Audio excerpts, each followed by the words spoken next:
Hey guys, welcome back to the channel and welcome back to another Destiny 6 guide. Today I got some new tips that I'm going to be sharing with you today, and I'm going to try to go through it as quick as I can. So take a seat, grab some popcorn, and let's get this going. So the first thing we're going to talk about is skill ups in this game. As you know, skill ups are very important in this game, but also it's a limited resource. So one thing I noticed about this game is that it requires a large amount of skill ups. So what I would recommend for new players and just players in general who don't plan to spend a lot of money, just go ahead and go look at the skills. I'm going to use my Julian as an example.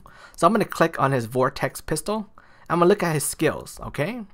The one thing I really want to focus most is his cooldown. Overall, his other skill ups will only give him an increase in attack right here, but is it worth 5 skilled Ragoons to me? To me, I don't feel like it's worth it unless I can get more Ragoons. But for right now, I just want my skills to come off cooldown as quick as possible and whatever is available. So I'm going to look at Phantom Shot. I'm going to click on this skill right here again. I'm going to look at the skill. Is there a cooldown option? Right here. At level 4 is 30 seconds instead of 35 seconds. So I'm going to stop at level 4 here, and I'm going to stop at level 4 here. So I'm going to bring a different unit. Let's go ahead and look at Kerr. Okay. Kerr has 2 skills. Let's go ahead and look at this skill. One is his bleed skill. Okay. I'm going to look at this. So cooldowns already stops at level 2. I don't know why it says, and then it also increases. So one thing I want to look for is, do I want not only cooldown, but do I want to increase the bleeding chance, like how long the bleed lasts? Because this is where all the damage is coming from, his bleed. So I'm gonna look at his bleed. His bleed increases at, let me see, increases at level 4. So not only I'm gonna want cooldowns, but I'm also gonna want his bleeding to last longer. So I'm going to stop right here at level 4. So I hope you guys get the gist of that. Sorry if I didn't explain it very well, but that's as good as it gets when it comes to that at least. My apologies on that. So one thing I noticed about it too is that a lot of you guys are stressing out about orbs. So I'm going to give you guys a little tip about orbs. So what I do when I farm, not only do I keep 4-star orbs, but I keep 3-star orbs still as well. And I separate my orbs by +1, the ones I want to keep, and I leave the ones I don't want to keep unenhanced, so I know how to bulk sell when I sell these orbs later on.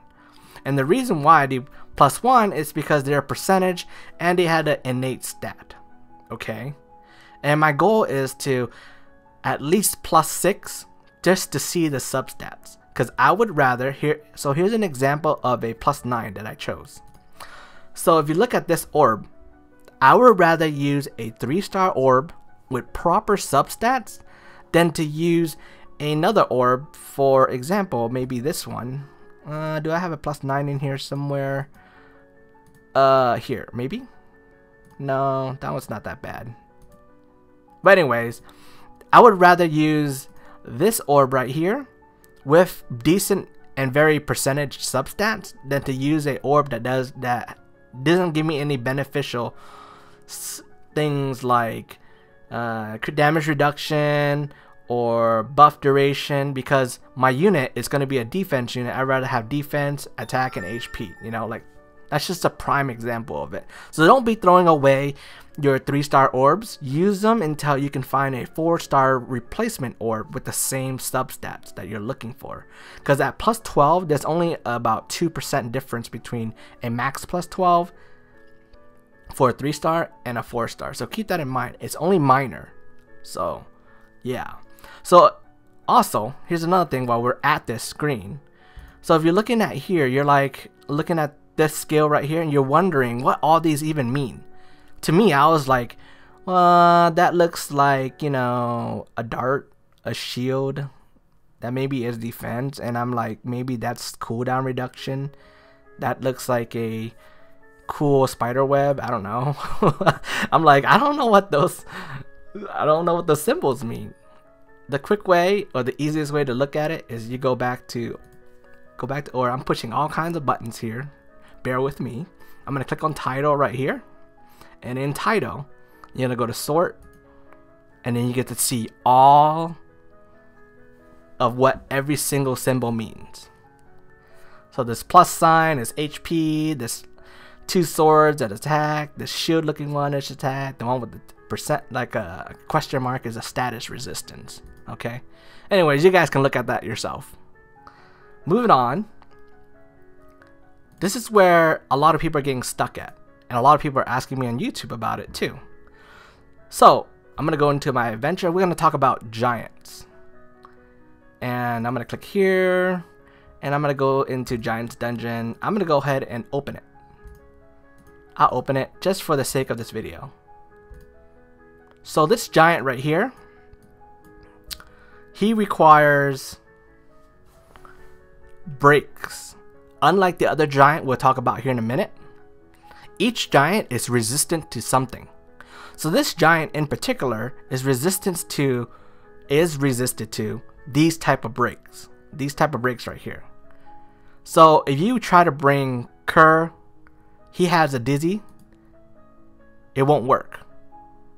If you try, so let's go to manage heroes and we'll look at a unit, like for instance, let's use my Natalia. Natalia Rock has a different type of break, so she would work. So this giant in particular, you would need a particular unit that does this type of break in order to break him to do more damage, right? So let's look at our next giant. So this giant right here, he's not resistant to anything. This one right here, he's resistant to this type of breaks, so you can't use those breaks, but Kerr will work here. So that's the gist of that. So if you guys are stuck here, that's why. If you look at here, look how many breaks he's resisted to. So it's really hard to kill this guy. So let's go into Imperial. I'm gonna go ahead and reset it, not a big deal. These giants, that's why you see a lot of these videos on YouTube, like people killing these things really fast. I'm clicking the wrong one, I'm crazy. Don't mind me, I just got off of work. But anyways, you see a lot of YouTubers one-shotting these things or bleeding the hell out of them. The reason being is that they're not resistant to any type of breaks. So you can break them easily. Since we're already here, I'm going to talk about a bleeding team. I already have one I've been working on. And the one thing I really wanted to focus on is that you got to remember that one man's trash is another man's treasure. So do not take the tier list seriously. Everything with the A, B, and C bullcrap on there, don't take it. Your tier should be what you think of the unit. You could think it's amazing to you, and another person think it's trash. So just play the game to way how you like it. You like that unit because you like the aesthetic of it, or you like the skill of it. You use it because you like it. With that said, I'm just going to go in and do a quick one. I'm not going to talk about the skill utilization thing and anything like that, but these giants in particular are very simple. You don't need a healing team. All you need is to turn off that auto first. Holy Jesus Christ. And all you need to do is freaking bleed this sucker. And you just kill him. You need a bleed team. You got to ignore defense team. You got all kinds of team. And it's up to you to find a meta that fits your box, because your box is going to be different from everybody else's. So yeah, I don't know what else to say about that. You know, bleeding is going to be a lot of the end game stuff that you cannot do, basically standing there and getting hit by units. So the best thing you do is build a bleeding type team. There's plenty of bleeding units. You just gotta look at the tier list, see who are bleeders, and use them. And that's all I really have for this video. I mean, I tried to make it as quick as I could. I didn't want to make it too long. But anyways, you guys like this video, give it a thumbs up. If you guys have any other questions, feel free to leave it in the comment section. If you guys want more content in the future, subscribe to the channel. And I'll see you guys next time. Ciao!